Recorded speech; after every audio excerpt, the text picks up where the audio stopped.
Hello and welcome to the Bobby Moore Stand. I'm Gary, and this is the transfer update, a news show, or any other gossip I can find around the place. But I've got a really interesting thing to talk to you about today, and I blame Stell for this completely. I was watching his show this morning, and he mentioned something that really got me thinking, and he set me off down a rabbit hole. And that rabbit hole was, well, he's come up with something I want to share with you, which I think you'll find interesting. Even if you don't believe it, you might find it interesting. So you can blame Stell for that. I've also got some other news, including transfer talk about the new, they're calling him the new Dmitri Payet. Yeah, we've heard that before, haven't we? The new Bobby Moore, the new this, the new that. But anyway, on the face of it, it looks pretty promising. And I'll go through the rest of I'll sweep up all the other transfer news that's happened since I last gave an update. It's about 30 players ago now. Lot of stuff out there, hell of a lot of stuff out there. So before we start, if you could subscribe to the channel, the Bobby Moore Stand here on YouTube, give the video a like, please, and hit the bell notification icon. Just trying to get subscribers up now, and likes obviously help people find the content. So really appreciate that. On with the show. So a couple of bits of news first of all. Mikel Antonio, as has been reported numerous places, I'm sure you've seen it, been offered a new deal on a limited pay-as-you-play basis for lower wages, and he's not really attracted to it. I think he says he's got other offers on the table, which is it's a risk for him to take, isn't it? But there you go. I wasn't really in favour of this anyway. I think it was a little bit, I think it's probably more out of sympathy than anything else that they've offered him a contract, but clearly it doesn't meet his expectations. He clearly has full faith in his ability to get back and be a Premier League player. I don't personally see it myself. I wish him all the best, but I don't personally see it. I think he's at best optimistic. Just when you consider his age. I know Jamie Vardy's played till 38, but he hasn't been involved in a car crash that's broken his leg in 5 places, has he? And he also doesn't play in the physical way that Antonio does, which takes its toll on the body. We know that, and he knows that. But anyway, look, it's his choice. Wish him well in whatever he does. Yeah. We're also getting a new goalkeeping coach from Chelsea.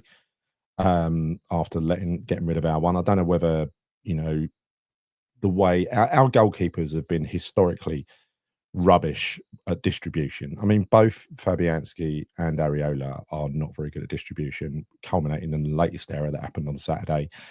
And I think, perhaps that's been related a little bit to the performance of the goalkeeping coach. But either way, got a new one coming in, a new one who's obviously used to working with Potter and the way he likes his goalkeepers to work. I don't know whether Areola can be a Potter style of goalkeeper, because he's got to be good at distribution. He's got to be comfortable on the ball. What he did the other day was just a little bit rash, wasn't it? Well, cost us a game, really. So let's move on to the main story. And forgive me, I've been a little bit creative on this, but I just had to do it. I had to do it. This morning, when I was catching up on Stell's show from last night, he said that somebody had left a comment on one of his videos that it was from a Chelsea fan, and the Chelsea fan said that Todd Boehly is tired of Chelsea. He's getting with his mate Mark Walters. They both work together they're both investors in Blueco, the owners of Chelsea, and I think he runs Guggenheim Capital, Todd Boehly, and Walters is an investor in that as well. So they work together, a lot. I think they've got combined business interests, but it just started to me when I started looking into it. It just sounded fanciful. It still does to a large extent, but there is a rumor out there in Chelsea land, depending nothing official at all. But I just want to evaluate this on its merits, right? Would Todd Boehly hypothetically be any good for us? Would we like him? Okay. So, and let me first of all describe why, tell you why he might be looking for an escape out of Chelsea. I mean, he's gone in there and he's taken control. As we know, when Potter walked in there, it was a basket case of a club. Boehly was buying expensive players here, there, and everywhere, using every rule that he could to allow him to spend money, like buying really expensive players on 10-year contracts. Ended up with loads of them. Well, the thing is, he's only got a relatively small stake in Blueco, but he's got really are completely different. When it comes to his impact on the day-to-day running of the club, to start with, he was running the club day to day. He was even kind of finding himself in the dressing room at times and stuff like that. I mean, talk about out of your depth. God knows what that did to Potter. But anyway, imagine moving into a club like that, and almost suddenly multi-million-pound players start turning up at your door, and totally unmotivated by the sound of it. And then the owner's getting involved every time you have a dodgy result or something like that. You find the owner in the dressing room. But anyway, so he sounds like a bit of a loon. He sounds like a bit of a loon.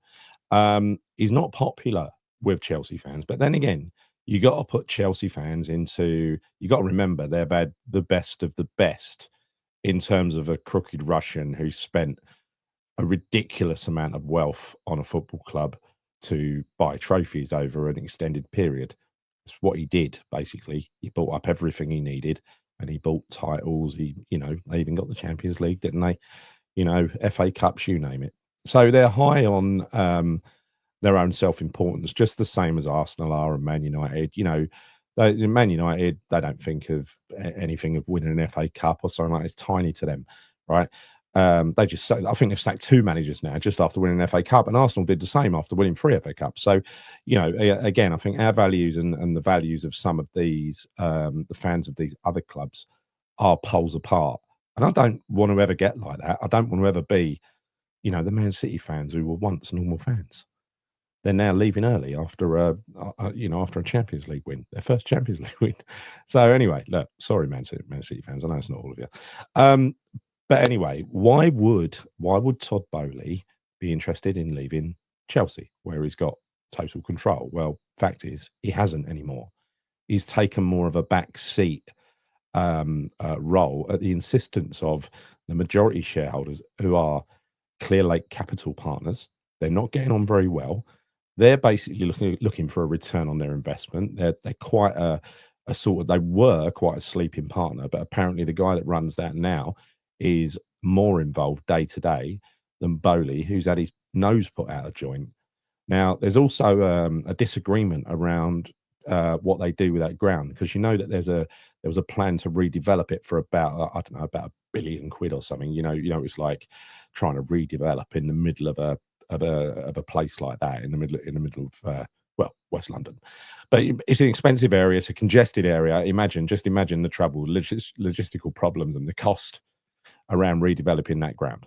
Right, it would be huge. Nevertheless, it's their home, and I think the fans have got shareholdings in the pitch, so it's a difficult thing to sell anyway. But anyway, cut to the chase, Gary. The majority shareholders, they want to develop the existing site. Todd Boehly wants to do something new and exciting. He wants to move them away from there, right? Now, bear in mind, that's already been done to us. It can't really be done again, because that place ain't our own, ain't our home. But his vision, his grand vision, Todd Boehly, excuse my voice, his grand vision when he came into Chelsea was to create something lasting, a legacy. He is not primarily interested in personal profit at the football club. It's about sporting glory to him. Whereas the Clear Lake Capital, they are 100% interested in profit. Now, obviously, he's not a silly man. He's very, very rich. He hasn't made that money by being stupid, by making bad decisions. But there was a rumor, and again, it's an unsubstantiated rumor, that when he was looking at Chelsea, he was looking at West Ham. I found no proof of that, to be honest. No proof at all. However, now he's in the back seat. He's not driving big decisions at Chelsea anymore, like player transfers, etc. That's the day-to-day stuff he loves to do. And fair enough, we've got a bloody geezer who does that badly already, right? Hopefully this guy's a bit, got his head screwed on. And listen, he was buying very, very expensive assets that probably with us would have worked out, but you put them in the fishbowl of Chelsea, where the expectation is much higher. Finishing top 6 is not good enough for Chelsea. You get fired for that, right? So it's 2 completely different sets of expectations. If he'd have bought those sort of players for us, I think we'd have loved him. Maybe not so many, and you'd have to have the right manager to be able to do it. And don't expect to turn a title around in 2 minutes at West Ham, because it's not going to happen. However, I do firmly believe, given the fan base, the enormous fan base that we've got, and we've proven this time and time again, and the appeal of West Ham in London and the history of West Ham as well, proper working class club. You know, this could have this could pay dividends for an owner who is especially looking to build something, including getting us the hell out of that stadium and building something that's fit for purpose, a football stadium. As long as it's not lakeside, Thurrock, Chris would hate that. So would I. So would everyone. But somewhere, there's some land somewhere around London or East London, even if you, because I think if it is part of a land deal, what you're going to do is tear down that stadium and sell it, aren't you? Because it's worth a fortune, and there's a huge footprint of land there as well. Having said that, you could probably tear it down and build a stadium the size of Arsenal on half of that footprint. I'm guessing, right? When you look at them, they're chalk and cheese. I think the Emirates would fit inside our footprint twice, right? So things are possible. Different things are possible. Imagine having a brand new purpose built new Berlin stadium, a new Upton Park. Imagine that in that location with the transport links, something that we can relate to, something great like Everton have just built in the docks. Something that you're actually going to look forward to moving to, and to an extent Tottenham as well. They ended up with something good, didn't they? I do find the Emirates a little bit crap, but that aside, I think just imagine that situation where he can walk in. We know that Kretinsky wants to sell and he'll accept double his investment. We know that the Gold family want to sell, and that'll give him his majority stake. We know Trip Smith would be on board with this, so together they'd all have about 60% if those shares were hoovered up, and that would leave Sullivan with his 30 odd percent. And we know that Sullivan is going through some personal challenges, let's say, in the next little while. So he might be looking for a way out as well, because I do not see Sullivan taking a back seat while a majority shareholder makes all the decisions. Fact is, Todd Bowley wants to be that majority shareholder in Chelsea. He's not allowed to be. So why not come and do it over here? Build your legacy over here. Your sporting achievement and all that kind of stuff. Chelsea don't appreciate you. Let them laugh at us. Let them laugh at us. Let them call you a nutter. Come over here. Make a hero of yourself. Where you probably be appreciated. Anyway, look, that was my little dream. My little dream. Let me know, because it's not just. There might be something in it. There probably isn't, but there might be something in it. We know there's probably something in the other rumor that came up the other day, and this is just another extension of that. Really, to me, it sounds feasible and quite exciting. But obviously, I'm reluctant to get excited about anything. The only thing that would make me excited is seeing the back of David Sullivan, and hopefully, that's not going to be much longer. Let's hope. Right, that's it. Let me know in the comments what you think of that, and if I've kind of hit the sweet spot in terms of the type of owner we want, because that to me just ticks every box. I don't care if he's a little bit nutty, right? What are the players that we love? What are the players that we've loved? The Di Canios, the Tevez, the Dicks, the people who are a little bit loony, they're a little bit mad. Paqueta, a little bit mad. Even said about our fans, we're a little bit mad as well, because we kind of are.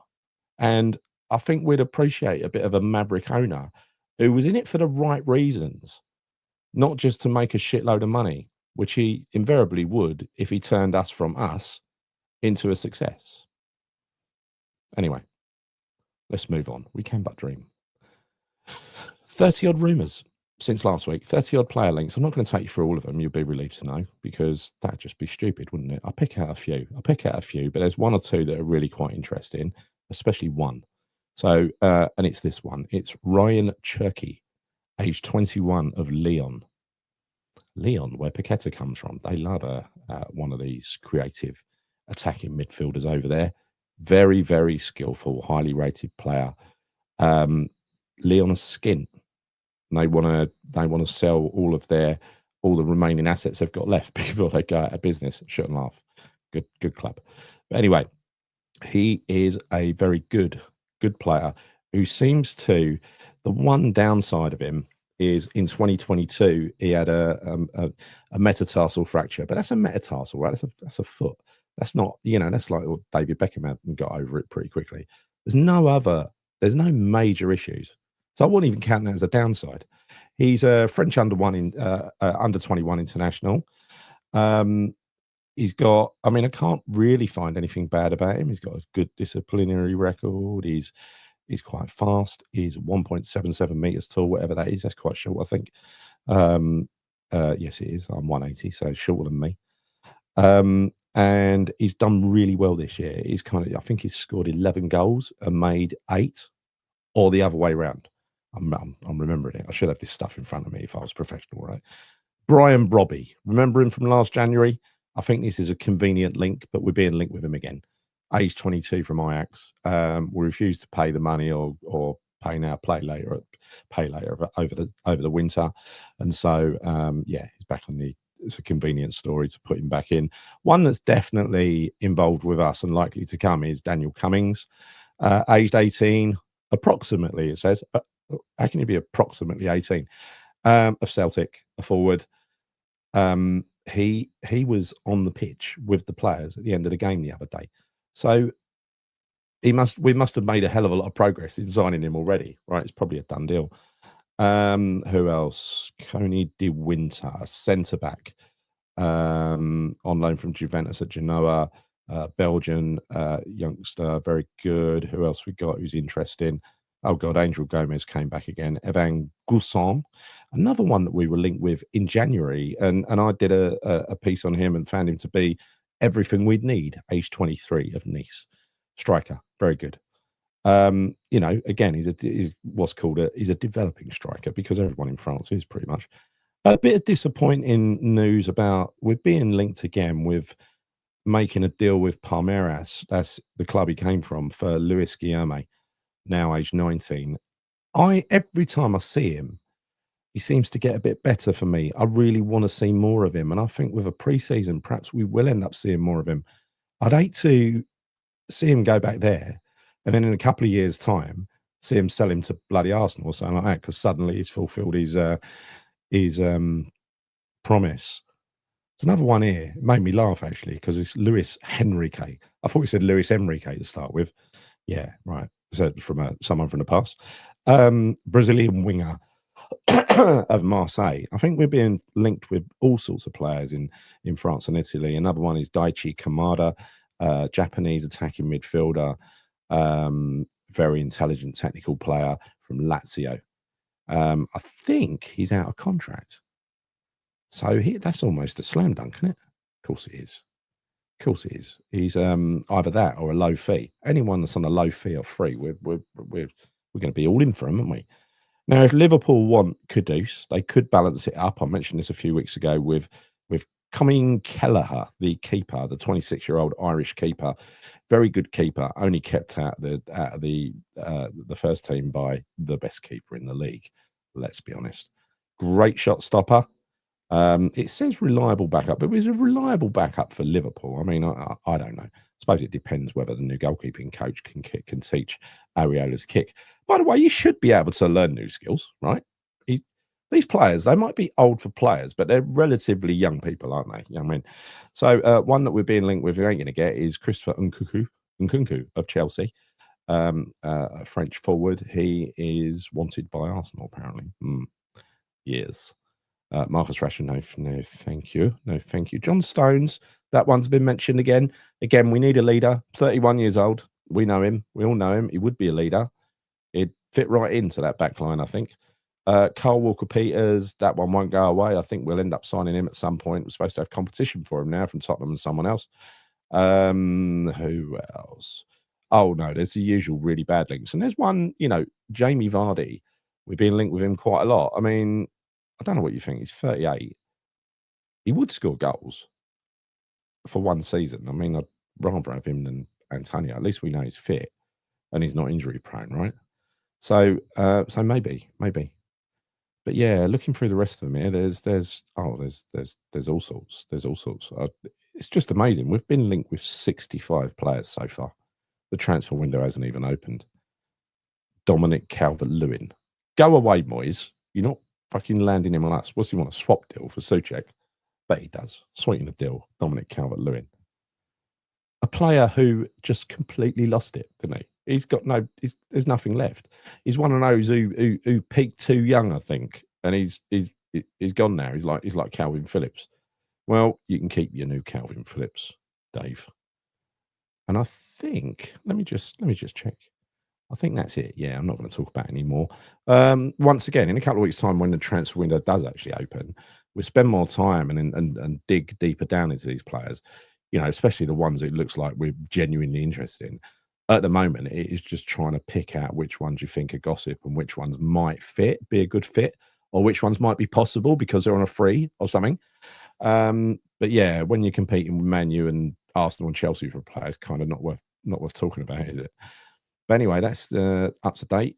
Payet's coming home. So Todd Bowley's going to take over West Ham and turn us into giants. Other than that, I have nothing to report. If you've enjoyed this show, please could you? Because I'm giving you a lot of hope today. Or maybe I've just made you more miserable. I don't know. If you like the show, please subscribe to the channel, The Bobby Moore Stand, here on YouTube. Hit the bell notification icon and give the video a like, please. It really helps us. Until next time, see you soon. And come on, you wins.